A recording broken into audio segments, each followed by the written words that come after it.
Bonjour et bienvenue sur Guerre et Plomb pour cette nouvelle vidéo. Alors nous allons parler cette fois-ci de jeux de rôle et plus particulièrement de Torg Eternity, le jeu de rôle édité en français par Black Book Édition.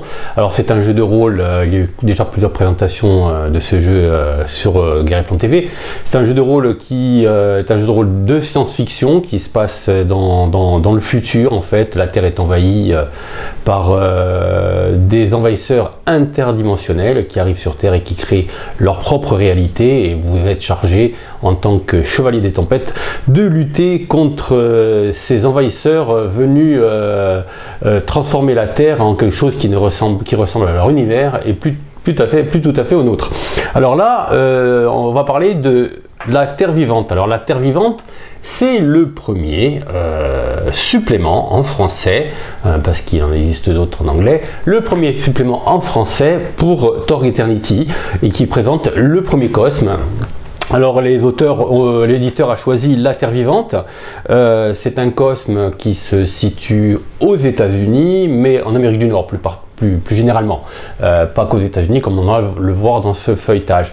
C'est un cosme qui vous amène dans un univers style post-apocalyptique, monde perdu à la Conan Doyle, avec un petit peu de machine dans le temps. Vous remplacez les créatures des Édénos par des Morlocks, etc. Des restes de civilisation, des dinosaures, enfin un univers très pulp, à la fois très pulp et très spirituel, car comme nous allons le voir, l'univers de la Terre vivante est un univers un peu particulier où il n'y a pas de magie, où la technologie est très basse, mais où la spiritualité est très forte, avec la présence d'une déesse omniprésente dans le jeu et dans l'environnement, et même dans l'attitude des différents protagonistes. Alors nous allons de suite passer au feuilletage express de la Terre vivante, un supplément pour Torg Eternity aux éditions Black Book. Alors voilà, on se retrouve devant la Terre vivante avec toujours ces superbes illustrations. Le bouquin est fidèle à la collection grand format de Black Book, c'est-à-dire un bouquin format US Letter avec couverture rigide, petit marque-page en tissu. Bref, c'est un joli produit, hein, comme pour toute la gamme Torg Eternity. Alors de suite, on va commencer notre lecture. L'équipe de conception, bon Alors là, vous aviez dans Torg, vous aviez une vue générale de la carte avec les différentes influences des cosmes. Ici, on se concentre bien sûr sur la Terre vivante. Alors vous voyez que sur la carte, pour l'instant, la guerre des possibilités a commencé. Et vous voyez que les États-Unis et le Mexique sont pris dans une sorte d'étau. Alors pour ceux qui ne connaîtraient pas trop Torg, bon, il est conseillé auparavant de voir la vidéo quand même de présentation générale. Pour ceux qui ne connaîtraient pas trop Torg, les zones marron, c'est les zones qui sont sous total contrôle du nouveau cosme, hein, de la Terre vivante. Et les zones plus claires sont des zones qui sont soit disputées, soit libres. Vous avez aussi des endroits, ce qu'on appelle des endroits qui sont des points inflexibles, c'est-à-dire que le cosme, pour différentes raisons, qui sont parfois des raisons culturelles, qui sont parfois des raisons d'artefacts, ne peuvent pas être convertis par les envahisseurs. Alors là, vous avez voilà, la présentation de la carte. Bienvenue en Terre vivante. Alors là, vous savez que le livre est partagé en deux grandes parties. Une partie pour les joueurs et une partie pour les meneurs de jeu. Alors quand on arrivera à la partie meneur de jeu, je vous préviendrai, pour si vous êtes joueur et que vous voulez vous concentrer et découvrir le monde au fur et à mesure du jeu, pour que vous puissiez arrêter votre visionnage. Pour les autres, bon, les meneurs de jeu, vous pouvez rester bien sûr. Vous êtes les bienvenus. Donc ici, bienvenue en Terre vivante, c'est une présentation générale, avec une petite nouvelle au début, qui nous sert à mettre le lecteur dans l'ambiance. Alors un an plus tard, la guerre des possibilités a commencé depuis un an. Voilà. La situation du conflit. Alors il y a une lutte qui est entre les Édénos de Baruch Khad, qui est le seigneur de réalité qui crée ce cosme, entre les Édénos et les humains. Mais ce n'est pas tout à fait, c'est un peu plus subtil que ça, puisque certains Édénos ont remarqué que Baruch Khad avait un petit peu pour ambition de prendre la place de la déité de leur dieu, et ils se sont positionnés du côté des humains et cherchent aussi à mettre un peu des bâtons dans les roues dans les plans de Baruch Khad. Voilà. pas Baraka. Alors, réaction de la prime terre, voilà. Alors là, vous avez comment réagit la prime terre. Alors la prime terre, toujours pour les néophytes, la prime terre, c'est l'endroit, c'est la terre qui n'a pas bougé, c'est notre terre à nous, c'est celle que vous voyez autour de vous. C'est la terre du 21e siècle. Voilà, donc là, il présente un petit peu comment réagit la prime terre en fonction des nationalités, des pays, en sachant que certains pays ont disparu. Alors on parle du Canada, on parle de Cuba. Alors à Cuba, vous avez vu que sur la carte c'est compliqué. Le Guatemala se retrouve un petit peu isolé parce que pour l'instant il se retrouve avec des fortement envahis et puis autour de le Belize, tout ça ont disparu.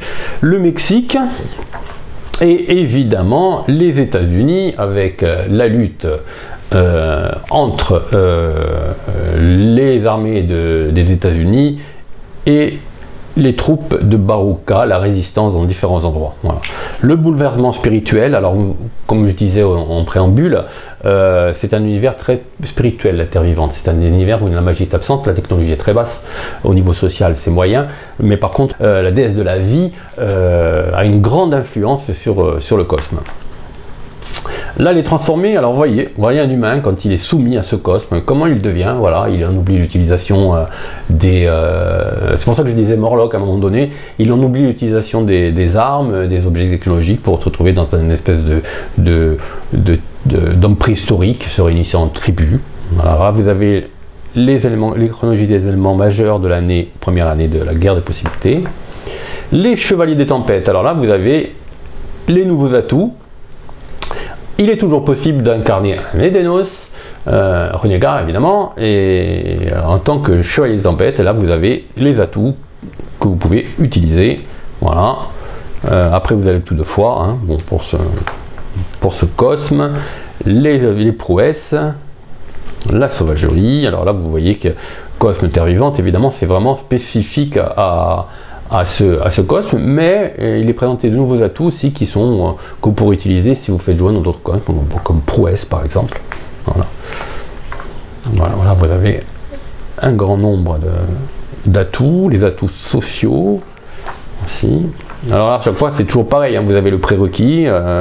Bon, ceux qui connaissent le système Savage World seront à l'aise en sachant que la mécanique de Torg, je vous invite à la découvrir dans la vidéo consacrée aux règles générales.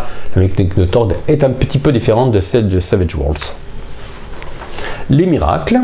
Alors, comme je disais, il n'y a pas de magie, mais il y a des miracles. Il y a les prêtres font des miracles, et ces miracles demandent un niveau d'axiome qui est en rapport avec le cosme de la Terre vivante. Voilà, alors là, vous avez une bonne dose de miracles. Ici vous avez la sœur Clara, voilà, vous avez pas mal de petits personnages qui sont à travers ce livre et qui sont très intéressants à voir parce que ça vous donne une bonne idée de l'imagerie. Alors là vous voyez qu'on est quand même dans un système assez pulp, un petit peu à la Rodriguez, hein, voilà, c'est assez amusant, on dirait du bis un petit peu. Voilà, là vous avez des illustrations, et là vous avez Thrakmosh. Alors Thrakmosh, on va le découvrir un peu plus tard, je n'en parle pas ici parce que c'est un personnage plutôt destiné à rester dans l'ombre par rapport aux joueurs. Les meneurs de jeu en sont un peu plus loin. Voilà, préservation, voilà, vous avez les dagues, les équipements. Alors les équipements sont des équipements primaires, primitifs plutôt, primitifs, c'est des équipements primitifs qui sont lissés ici avec le prix. Voilà, armure et bouclier, vous voyez, bouclier en os, cap d'écaille d'argent, les armes de mêlée, les armes de jet. Alors les Edenos, c'est des créatures reptiliennes, humanoïdes, au degré de civilisation assez rustique, on peut dire un petit peu antique, mais avec de nombreuses modifications, un petit peu pulp qui leur permet d'avoir des aptitudes un peu plus évoluées que des simples guerriers antiques. Voilà. Les bêtes et véhicules, alors on peut monter certaines bêtes, hein. La plupart c'est des dinosaures évidemment. Voilà. Les poisons. Et là on entame la partie de maître de jeu, et c'est là que je vous dis, messieurs, si vous voulez, messieurs et mesdames aussi, si vous ne voulez pas en savoir plus sur l'univers, si vous voulez rester dans l'ombre et découvrir la Terre vivante à travers les parties de votre meneur de jeu, vous pouvez fermer le livre. Les autres, je vous invite à continuer. Alors là, on parle de l'énergie des possibilités, évidemment. Meneur de jeu, c'est de quoi je parle. L'énergie des possibilités, c'est les joueurs vont gagner des possibilités qu'ils vont pouvoir dépenser pour relancer des dés, etc. Ça leur permet de booster leur jeu. Voilà. Alors les zones de guerre, elles sont détaillées ici. Alors là, on rentre dans le vif du sujet. On commence par parler par la côte est.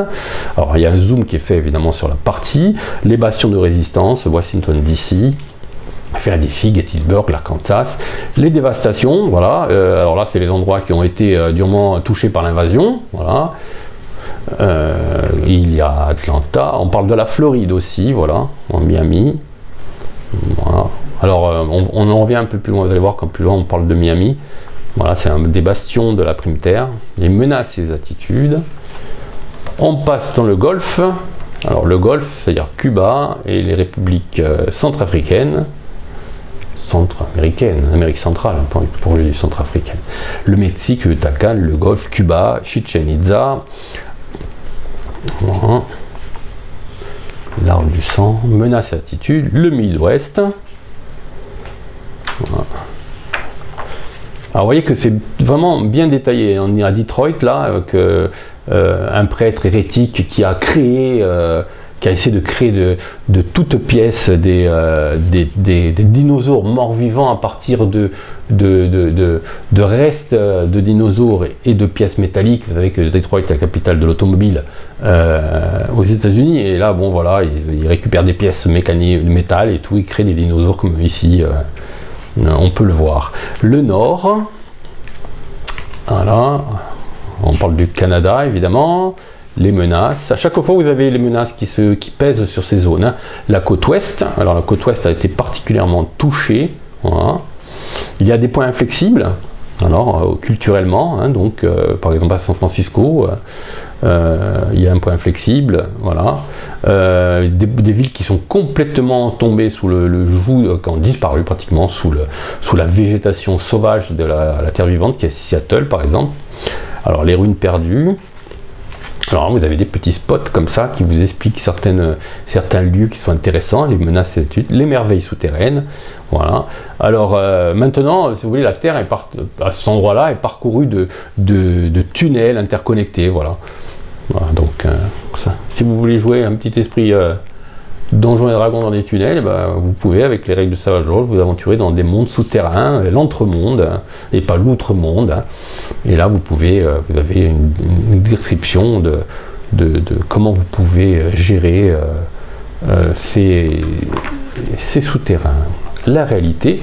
Alors là, on va parler un petit peu de la spécificité de la Terre vivante, c'est-à-dire par rapport aux axiomes. Alors vous voyez qu'ici, je rappelle les axiomes, magie, sociale, spirituelle et technologie. Alors vous voyez qu'en technologie, c'est très bas, en social, c'est bas aussi, et la magie, c'est pratiquement inexistant, et le spirituel est omniprésent. Donc le spirituel est omniprésent, on a vu, c'est ce qui permet de créer des miracles, etc. Les lois des mondes, chaque cosme a des lois des mondes. Ici, vous avez la loi de la sauvagerie, qui permet. Alors la loi de la sauvagerie, c'est une nature, voilà, s'exprime à travers la loi de la sauvagerie. Cette loi du monde souligne la nature primitive qui se cache sous le vernis de l'individu le plus éveillé, éveillant ou renforçant les instincts les plus primitifs afin de survivre face à l'adversité. La loi de la sauvagerie affecte les individus en terre vivante de trois manières principales: une rage farouche visant à détruire leurs ennemis et tous les obstacles auxquels ils peuvent être confrontés, une lente et graduelle mais inévitable altération de l'apparence vers une forme plus primitive et une exacerbération de l'attirance physique. Voilà, tout un programme. La rage, l'apparence, l'attirance physique, et là vous avez le détail évidemment. La loi de la vie, alors la loi de la vie, c'est plutôt ici la loi de la survie. Hein. Bon, on est un petit côté hédoniste, certes, mais pas un côté franchement agréable de la vie. On est plutôt dans la survie. Voilà, la vie trouver un chemin, etc. Les notions de vie des morts qui sont totalement inséparables. La loi des merveilles, alors les mondes perdus. Alors, il y a des mondes perdus, vous allez voir qu'on en parle un peu plus loin. Ça donne un petit côté, encore comme je disais, un petit côté Conan Doyle. Et les lois du monde qui sont les lois mineures, détérioration, le matériel se détériore, etc. Les lois des cicatrices. On a tendance à devenir un petit peu un patchwork de cicatrices au fur et à mesure que l'on vit dans cet univers et qu'on prend des blessures. Le voyage et les environnements, le voyage, les distances parcourues par or. Alors les pistes, routes, tout ça, ça dépend le niveau de... ça dépend évidemment le niveau de l'importance de la terre vivante dans le lieu où vous êtes. Mais ici, on est plutôt en pleine zone de terre vivante, donc les véhicules, etc. sont presque inutiles. Les voyages dans les mondes souterrains. Et là, on commence à parler des envahisseurs. Alors, on parle de Baruka, qui est le seigneur de réalité de la terre vivante, un mégalomane qui par ambition, vise même à remplacer l'Anala, la déesse que j'ai oublié le nom au début, la déesse de la vie qui gère, qui est vraiment omniprésente dans cet univers, et ce qui a amené Baruka à avoir quelques adversaires parmi ses congénères. Voilà, intervention personnelle, les objectifs de Baruka, les relations avec les autres seigneurs de réalité. Alors, il y a des alliances qui se font entre différents seigneurs de réalité. Il y a aussi des oppositions. Voilà, alors vous avez avec les autres. La politique, voilà, la politique des clans, voilà, des clans et des tribus, l'obscurificateur, parce que chaque seigneur de réalité a un obscurificateur, ce qui lui permet de pouvoir poser ce qu'on appelle les stellae un petit peu partout et agrandir son influence. Et en fait, les obscurificateurs, ce sont à la fois des artefacts, mais des créatures douées d'intelligence, donc qui poursuivent aussi parfois leur propre piste, leurs propres intérêts, ce qui est le cas ici pour Rekpaken. Voilà à quoi ressemblent les stellae de la Terre vivante. Alors là, vous avez une brève histoire des Edenos, voilà comment Baruka est arrivé au pouvoir, le peuple Edenos. Alors si vous avez... c'est un petit peu mélange entre des reptiliens de Donjons & Dragons, mélangés aux Predator des films Predator. C'est un mélange assez intéressant dans le fait que c'est des créatures intelligentes. Moi j'ai pensé un peu au Dragon New Dragon Quest pour ceux qui connaissent, en plus sauvage. Voilà, donc c'est quand même assez intéressant à lire.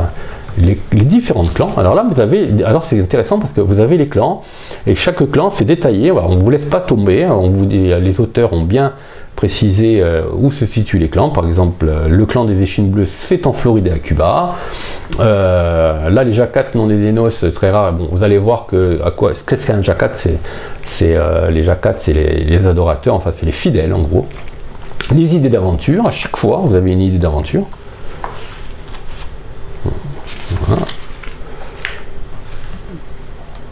Voilà. Alors le Ketakales, c'est en fait, en gros, on peut pas, en gros, si je voulais simplifier, c'est un petit peu le dogme, c'est la religion. Voilà. L'Anala, la déesse. Alors là, vous voyez son avatar. Les élus, les Gotak. Alors les élus, ce sont des prêtres. Vous avez les Jakats qui sont les fidèles. Et les Gotak, c'est un peu plus différent. Les Gotak, qui s'occupent des sales affaires, en fait. C'est des prêtres qui s'occupent des sales affaires. Voilà. On parlait au début de Thrakmos. Alors Thrakmos, c'est en disant, on pourrait le considérer comme un hérétique. Il est arrivé, là, il mène sa propre guerre parallèlement aux autres guerres des Edenos, et en fait, il vénère un autre dieu qui est Rextalet, voilà, et qui est le dieu des morts. Vous voyez qu'il y a plusieurs influences. Il y a des adorateurs de Edenos, des adorateurs de l'Anala, qui ont rejoint les humains parce qu'ils veulent contrecarrer les plans de leur seigneur de réalité. Il y a le seigneur de réalité qui veut lui devenir calife à la place du calife, comme on pourrait dire. Voilà. Et vous avez aussi cette nouvelle vague d'Edenos qui vénère le dieu de la mort. Voilà. Le conseil de Delphes, alors évidemment ça va concerner les personnages joueurs qui sont toujours employés par le conseil de Delphes. Voilà. Alors, le conseil de Delphes, vous avez les différentes personnalités. Voilà. avec à chaque fois des petites illustrations sympathiques, les ressources du conseil de Delphes, comment ils communiquent, etc. Dans un univers aussi sauvage que la Terre vivante, c'est compliqué, certes. Les différentes bases du conseil de Delphes, Alcatraz, Fort Knox, Houston, Miami, on en parlait, et différents sites sécurisés. Les opérations en cours, voilà, si vous voulez lancer vos joueurs dans des opérations en cours, vous pouvez. Voilà, comment d'ailleurs, comment les utiliser, hein. Voilà. Les aventures en terre vivante, alors comment construire une aventure, voilà, il y a plein de conseils là qui sont très intéressants. On parle des mondes perdus. Alors les mondes perdus, c'est des mondes perdus, hein, comment dire autrement. C'est-à-dire que vous êtes dans la jungle et d'un coup vous tombez sur un monde perdu et avec à l'extérieur des artefacts, etc. Ça peut être très intéressant. Pouvoir pulp et sciences étranges, voilà. Alors vous avez même un générateur de monde perdu. Si vous créez votre propre monde perdu, vous pouvez. Voilà. Des obélisques, des prédicteurs, vous avez plein de petits détails, des idées d'aventure. Avec un générateur d'aventure, ça peut être intéressant pour créer un scénario sur le pouce. Voilà. Alors, vous avez tous les types d'aventures, destruction, récolte, enquête, les opposants, les environnements, toujours des tables aléatoires pour créer votre aventure, des complications, les détails dessous. Les menaces, en fait c'est le bestiaire, voilà. Alors là aussi c'est pareil, c'est divisé en plusieurs catégories de personnages. Vous avez les personnages, vous avez les monstres normaux, voilà, et vous avez aussi des monstres un peu plus forts qui sont signalés par des icônes, bêta, delta, gamma, et oméga, voilà. Alors on commence par les Ghostpogs qui sont propres à tous les univers, à tous les cosmes. C'est des créatures qui sont des espèces de zombies végétaux, voilà. Là vous avez différents niveaux, de seconde récolte, troisième récolte, et là vous avez les plus forts, hein. Vous voyez, ils sont liés par le symbole bêta.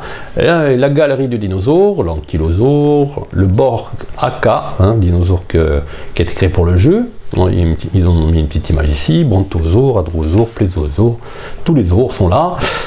Les ptérodactyles, lactène, mosasaure. Alors Soba, alors c'est un lézard, hein, c'est un espèce d'immense varan, voilà, à 2 têtes. Le vélociraptor, il y fallait un le vélociraptor. Voilà.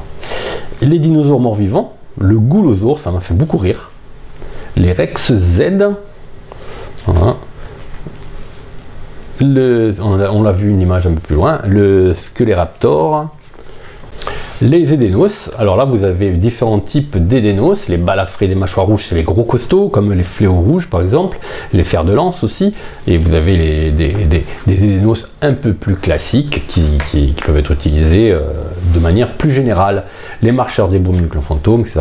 Là vous avez quelques petits exemples, hein, voilà, de Édénos. Les cryptides, alors là c'est des gros monstres, hein, un petit peu, le chupacabra, le mégalodon, le sasquatch, qui font appel, tous ces créatures qui font appel au folklore nord-américain, peut-être pas le mégalodon.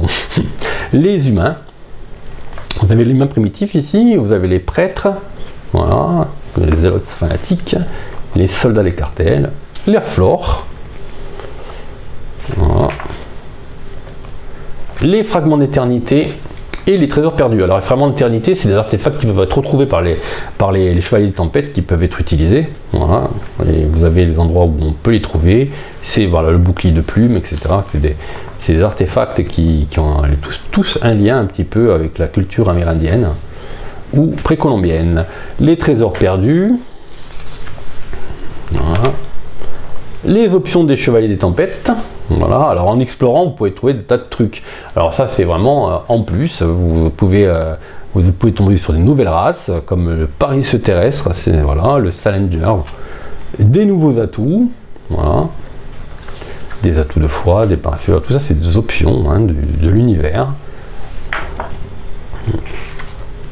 en rapport à la créature qui ont été citées précédemment. Et là, on va entamer des descriptifs. Alors là on commence par les ruines d'Atlanta.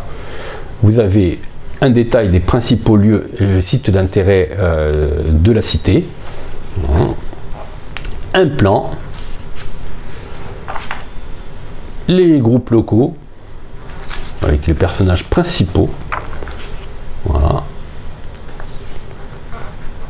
les initiatives du conseil de Delphes pour ce lieu. Ensuite on passe aux ruines de New York, les sites d'intérêt, c'est le même, la même construction, hein, de la description, voilà. Les étudiants, membres de gang, les initiatives de conseil de Delphes aussi, vous avez le même principe, les ruines de Washington DC, avec le plan aussi, donc vous avez 3 descriptifs de villes quand même, ce qui est pas mal déjà pour démarrer. Voilà, les plans de pointus. Voilà. Évidemment, sonné. Et voilà, et là on arrive à l'index. Voilà. Prochain, ça sera le Nil, en voyage pour le pays de la momie. Voilà, alors là vous avez vu une petite présentation rapide de ce premier supplément que j'ai trouvé vraiment excellent, franchement excellent. C'est un plaisir, j'ai lu ça d'une traite. Voilà, tout simplement, j'ai lu ça d'une traite. Je me suis absolument régalé.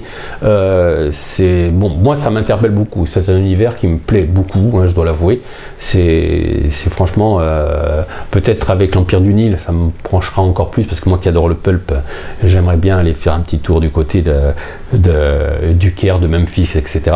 Mais là vraiment, c'est déjà pas mal. Voilà, vous plongez dans un univers qui est un univers de science-fiction pulp avec ces créatures monstrueuses, ces dinosaures, ces monstres horribles, son environnement sauvage, etc. Bon, vraiment c'est super bien.